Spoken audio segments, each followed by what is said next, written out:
Amen? Lahat tayo may sugat. Amen? Anong matututunan kay Padre Pio para maging effective healer, effective intercessor? Ialay ang sugat kaisa ng mga sugat ni Jesus. Amen? Pakisabi sa katabi, huwag mong sayangin ang iyong sugat. Testingin nga natin. Taas natin ang ating kanang kamay.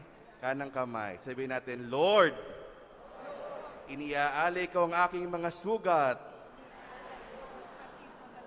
Kaisa ng iyong mga sugat.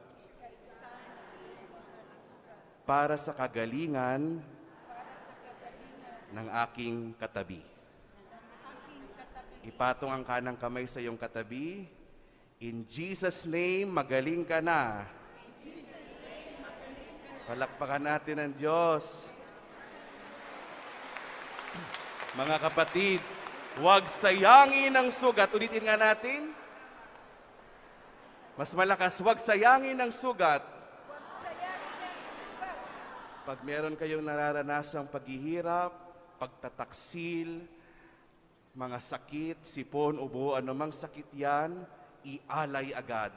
Because suffering is a great means to achieve, to obtain grace. Merong grasya sa paghihirap. Huwag sayangin ang paghihirap. Amen? Amen. Pangalawa, anong meron si Padre Pio? Pagmamahal sa mahal na Birheng Maria. Alam niyo po, si Padre Pio, nakaka-50 to 60 rosaries a day. Ilang rosaryo po? From 4 a.m. until natulog siya, he is praying the rosary. Ilang oras siya sa kumpisalan, he is praying the rosary. At sabi ni Padre Pio, abandon yourself to Mary, and she will take good care of you. Let us always be thankful to Mary, because it was Mary who gave Jesus to us. Kung meron man tayong pagpapasalamat kay Inang Maria, ay binigay niya sa atin buong buo si Jesus. Amen.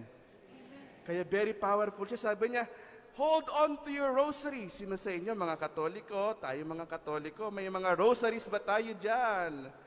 No? Sabi ni Padre Pio, hold on to your rosary tightly every day. Pray your rosary as often as possible.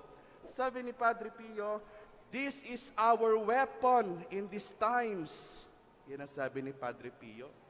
Because the rosary is the scourge of the devil. Kung yung mga demonyo nagtutukso sa atin, yung mga demonyo sinisira yung pamilya natin, yung mga demonyo sinisira yung negosyo natin, hanap buhay natin, magrosaryo para mapalayas ang demonyo. Amen? Kaya po,